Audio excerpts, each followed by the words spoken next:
Thinking Aloud.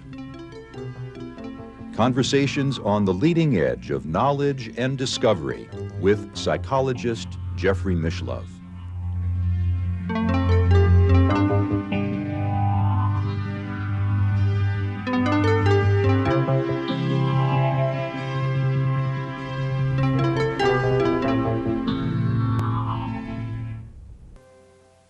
Hello and welcome. I'm Jeffrey Mishlove. Today we're going to be examining the concept of enlightenment. Why is it that people throughout the world, in almost every religious tradition and cultural tradition, pursue the notion of enlightenment? What is enlightenment? Is there such a thing? Is it possible to attain enlightenment? With me today is Mr. U.G. Krishnamurti, a world traveler and author of Mind is a Myth and The Mystique of Enlightenment. Welcome, U.G. Thank you. You know, people often have referred to you as an enlightened being, and I know you're very uncomfortable with that. In fact, you told me earlier you're uncomfortable with the concept of being at all. Yes. You see, the question arises only in relationship with becoming. And enlightenment is also becoming, you see. So I would go one step further and say that the human mind, if I may use that word, quote and unquote, is interested only in sensual activity. You know, the living organism or the human body, or whatever you want to call it, is only responding to the stimuli. It is not interested in pleasure at all. See, the moment you use thought to experience anything in terms of pleasure, it becomes a pain for this body. And yet we pursue sensuality and yet find only pain in it. But we love pain, in other words, and we enjoy pain and call it pleasure. You see, the human body is not interested in pleasure of any kind. It is only interested in maintaining the sensitivity of the nervous system and the sensitivity of the functioning of the body. So the moment you say a particular sensation is a pleasurable sensation, the demand to make it last longer goes with it. So then the demand to make the pleasure last longer turns what we call pleasure into pain, and that's a painful sensation to the body. The body is trying to be rid of that pleasurable sensation, and what we are stuck with is pain. It almost sounds as if the greater the pleasure, then the greater the pain must be. We have introduced the degree into that, what is called pleasure, you see, because the thought is always interested in more and more of something and less of the other. I am not saying anything against pleasure. See, the moment you use thought as an instrument to have pleasure, we have there created a problem. Since man has realized, since I don't like to use the word man or a human being or in general terms, the average man, see, that man is you and I sitting here. So since this demand for permanent happiness is something which cannot be achieved through anything, any thinking that is open to us, we have projected and created what is called enlightenment, God, self-realization, call it by whatever name you like. So that is the ultimate pleasure. There are stories out of India, you've probably heard, of great saints who are supposedly in states of perpetual sexual orgasm. That is what these gurus are selling in the marketplace today. You see, even sex is something that the body does not care for. It's a painful thing, and that is necessary for only one purpose, to reproduce one like that. The living organism is interested only two things: it's a survival and then it's a reproduction. So when once the thought is involved in turning sex into pleasure, we have created a problem. It is the same thought that makes you feel that, you see, the pleasure, you see, can be extended into one of degree, into longer and longer time, and then you see, keep it going, and so it is more painful to this body. You almost sound Victorian in your approach here. I am not Victorian. The sex is totally unrelated to the question of enlightenment. You see, whether It has become fashionable these days for all these people to market sex as the means or the stepping stones to enlightenment. But actually and factually, the sex is totally unrelated to what is called enlightenment. Whether you deny yourself sex or indulge in sex, it is of no importance to what you are searching for.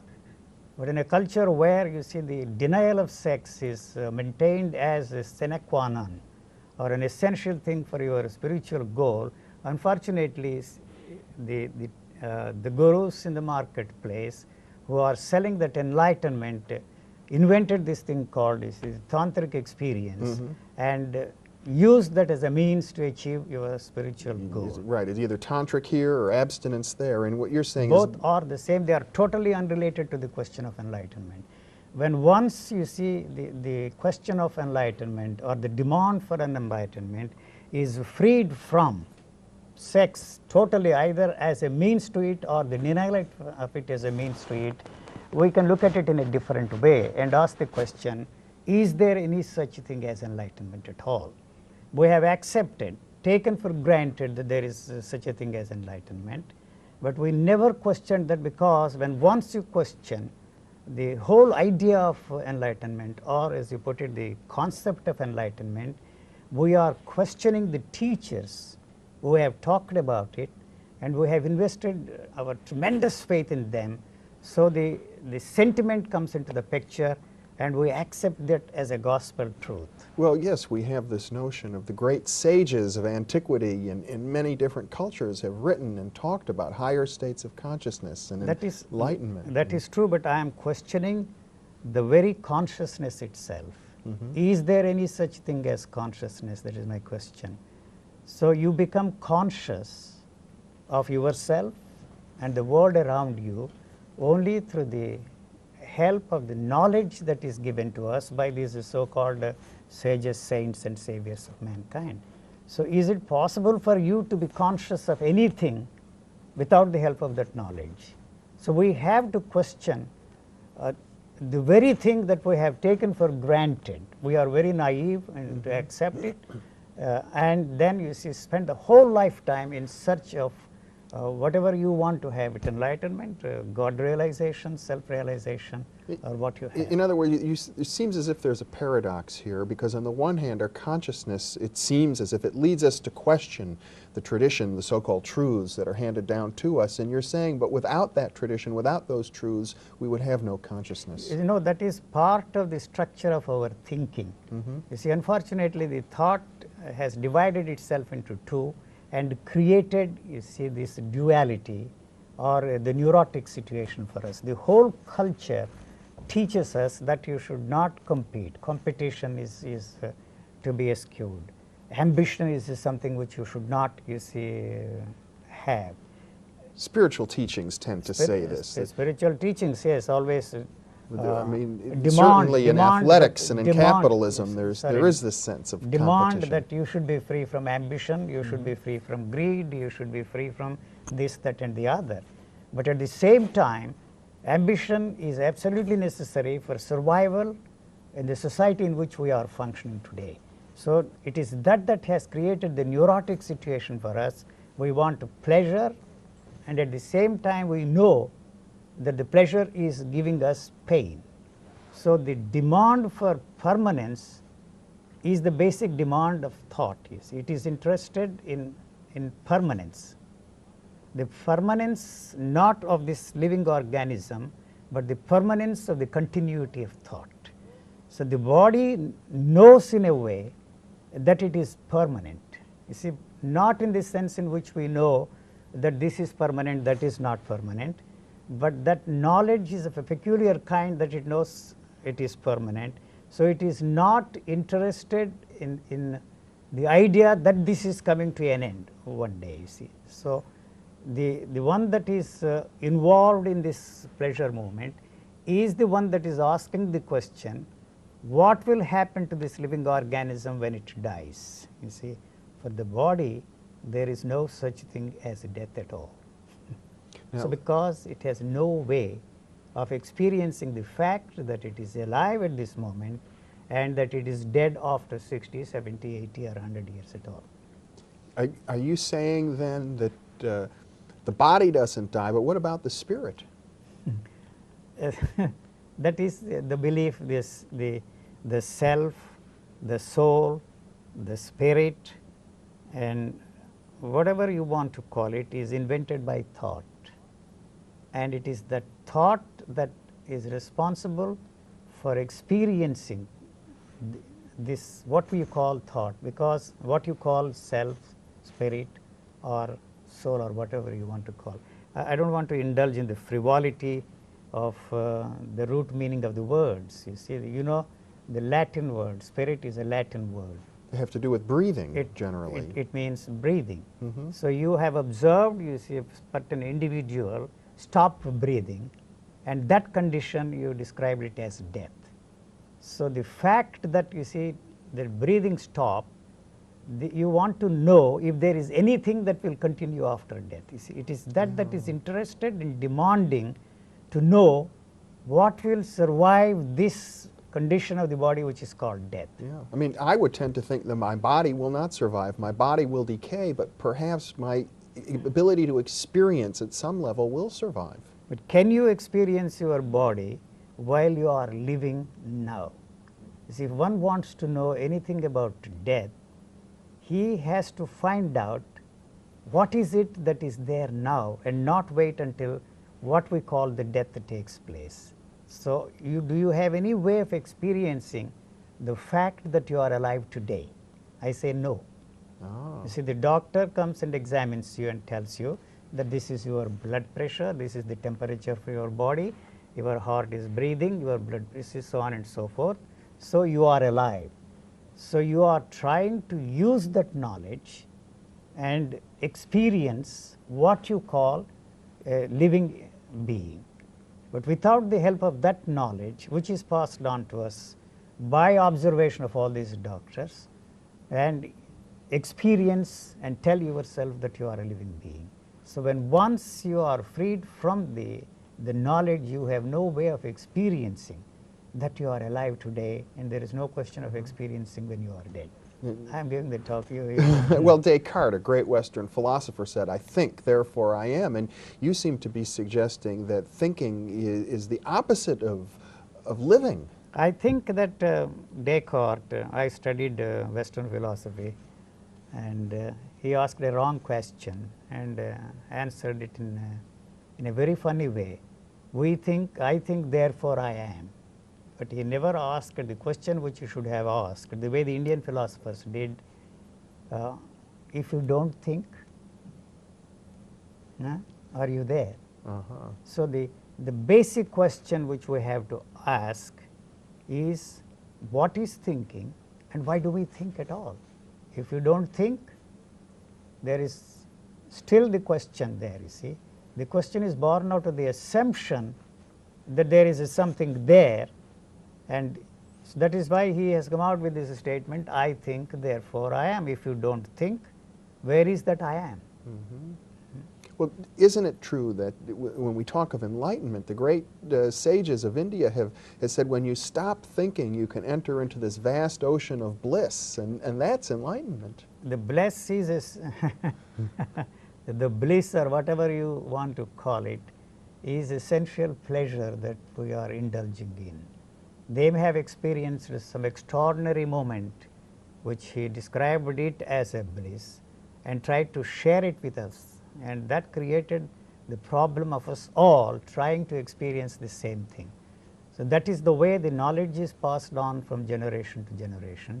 That is the way you are also experiencing things. Without knowledge, you have no way of experiencing anything at all. And when once you experience, that experience strengthens and fortifies the knowledge. So, this vicious circle goes on and on and on and on, and that structure has no way of breaking through that, you see, vicious circle. So, we accept that knowledge is necessary for us to experience, and the experience strengthens the knowledge.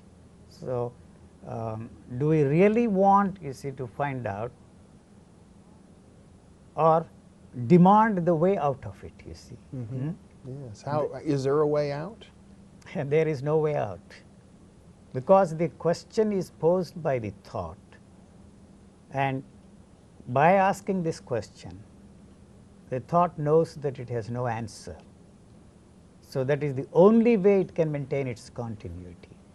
You see, the thought has invented time. The thought has invented what is called space. You see, without the help of the knowledge we have of space and the knowledge we have of time, there is no time, there is no space. The scientists may talk and say anything they like, but they are also saying that there is no such thing as a time, there is no such thing as a space, there is no such thing as matter, but what is called space-time continuum. Is there a space? I question that. Is there a time? The moment the thought is born, the time is there. So it is that has invented what is called, say, the timeless, and pursuing that timeless, and it knows that it has no way of putting itself in a timeless state, because the thought has to be absent in a so-called timeless state. It is an invention of the time to perpetuate itself within the field of time. Well, it sounds like we're trapped. We are trapped, and the very demand to get out of the trap is really the problem. See, there is no answer to that at all. Well, are you suggesting then that in the history of humankind there have never been enlightened persons? No, I am not for a moment saying that there is no such thing as an enlightened being. We have plenty of them, you see. But I question the very the demand to be enlightened. You see, as I said at the very beginning, to me there is no such thing as enlightenment at all. See, the enlightenment is in the future. As I said a while ago, it is the time that has invented the thing in the future. The future is always, it puts the enlightenment there. So the enlightenment is part of the knowledge that is passed on to us from these great teachers who claim to be enlightened people. And it is the past that is in operation here, projecting into a future a thing called enlightenment. So first of all, is there any such thing as the present? I say there is no such thing as present, there is no such thing as now, there is no such thing as the moment here, because if you say this is the moment, this is the present, this is the now, you have already brought into this picture the past. In the past I was not enlightened, so I am going to be enlightened tomorrow, but what about now? So am I enlightened or am I not enlightened? What is it that tells me that I am enlightened, that I am not enlightened, that I am free and not free? It is the knowledge that tells me that I am not free, that I am not enlightened. So if you are not enlightened now, you are going to be enlightened tomorrow. I don't know if I make myself clear. There's a paradox here somehow, because I guess it strikes me that if one is really enlightened, there's a transcending of space and time, so that if one is enlightened, it's always there. So that, assuming for a moment that there is an enlightened being, yes, he has no way of telling himself that he is an enlightened man, and there is no question of his trying to enlighten others. I mean, as soon as I say I am enlightened, I've already come back. The knowledge about enlightenment passed on to us from generations tells you that you are an enlightened man. You see, so then naturally you want to enlighten others. So it is a petty little experience which has become possible for me through the help of this thought. So what I experience and call an enlightenment is a thought-induced experience and not really an enlightenment at all. You mean every description of enlightenment is essentially an illusion? Why are we concerned about enlightenment at all? Well, it seems like a way out. Yeah, what else is there to do? The way out, you see. So you are putting off the problem to a future date. What I am suggesting is that there are no problems at all. You see, what we are stuck with is the solutions offered to us by the people who you think and I think are in the know of things, that they have the right solutions for the problems. But those solutions have not helped us to resolve our problems. but somehow we are caught up in this field of time, and time is a hope. You see, it tells us that by repeating the same thing over and over again, you will be able to solve this problem. So these solutions have not helped us to solve the problems at all. We are looking here and there and everywhere to find out somebody who can offer us another solution to solve our problems. But one who is interested to resolve the problem must be ready to brush aside, you see, all the solutions offered by these saints, sages and saviors of mankind in the past and in the present and yet to be unborn. In other words, to truly be free, to truly be enlightened, one has to give up every concept of enlightenment or every notion of this tradition that we've inherited. You are talking as if the concept and you are two different things. The demand for enlightenment and you are two different things. So there is no way you can separate yourself from the concepts. But you just said that's essential to do.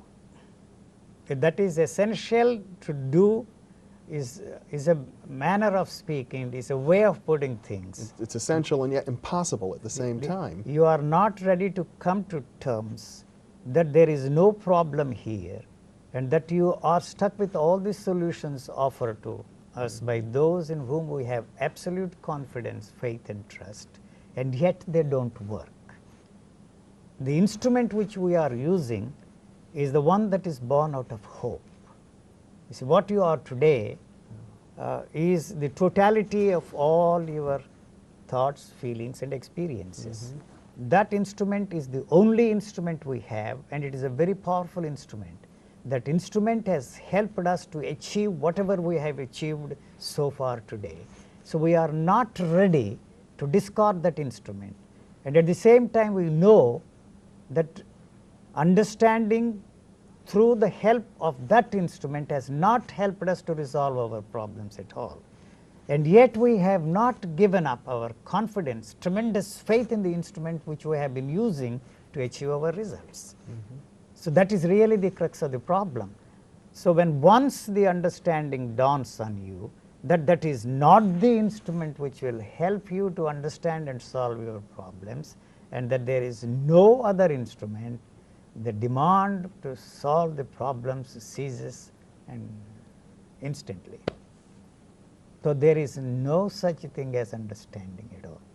How I stumbled into this is something which I have no way of knowing. This is somehow it dawned on me that the intellect which I have developed through sharpening it, you see, using it, has no way of understanding anything.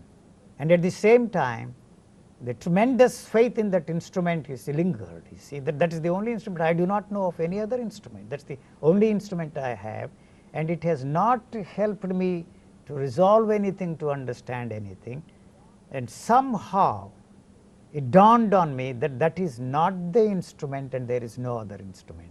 So that means it knocks off the whole basis of any other way of trying to understand anything. So the whole idea of intuition goes down the drain and down the tube. Why? Why does intuition go down the tubes? You see, intuition is nothing but a refined, sensitized thought, if I may put it that way. Yes. So, but it is still, you see, caught up, you see, in this, the use of thought to resolve, you see, the problems. Well, wouldn't it be better at least to have refined, sensitive thoughts rather than crude, insensitive Well, what is thoughts? the difference? What is the difference between a crude thought and a sensitive thought? Well, in Western tradition in the 18th century, we had a notion of the Enlightenment which meant, you know, being free of superstition, at least being able to see things as they are. But are we free from superstition? Why do we swallow everything that every scientist dishes out every day? You see, we say it is scientific, but it is not so scientific. They are as dogmatic as the religious people of the bygone days. But because what science has given us, the technology, we invest tremendous faith, you see, in the scientists. Every 4 years, you see, their theories are changing. As I said the other day, their interest in trying to find out the fundamental particle is such in vain, but they will go on and on and on and on and on. They are not going to give up anyway. I mean, the intellectual effort to solve the mystery of the physical universe is in vain. Is in vain, because the fact that the scientist is separating himself from the universe. It is a single unit, you see. The nature and man are not two different things. As I said before, a while ago or last time, that somewhere along, you see, the evolutionary process, this self-consciousness occurred in the human species, you see. But how do you know we're not actually separate? How do you know that the self-consciousness is not valid? You know, it is the thought that creates the space, as I said. Thought is space. So let me give you an example. Okay, we have about a minute left. This is in touch with this. Yes. What is it that tells you that this is hard? The knowledge that it is hard is the thought, and the thought creates the space between the two and tells that this is hard. Otherwise, there is no space between the two, and there is no way that the sense of touch can tell you that this is hard and not soft. I mean, even something as basic as the sense of touch, something we take so for granted, is really just another thought process. Another thought process. So thought is a space, thought creates a space, and in that space we function. So the space is something which can never be experienced by thought. So we're trapped in our own thoughts, and our thoughts can never really even see themselves. it has no way of looking at itself. You see, what you see there, the very question, is there a thought, or the interest, the demand to look at thought is created by thought. So what you see there is about thought and not thought itself. Yuji Krishnamurti, thank you very much for being with me. It's been a pleasure. Thank you. And thank you very much for being with us.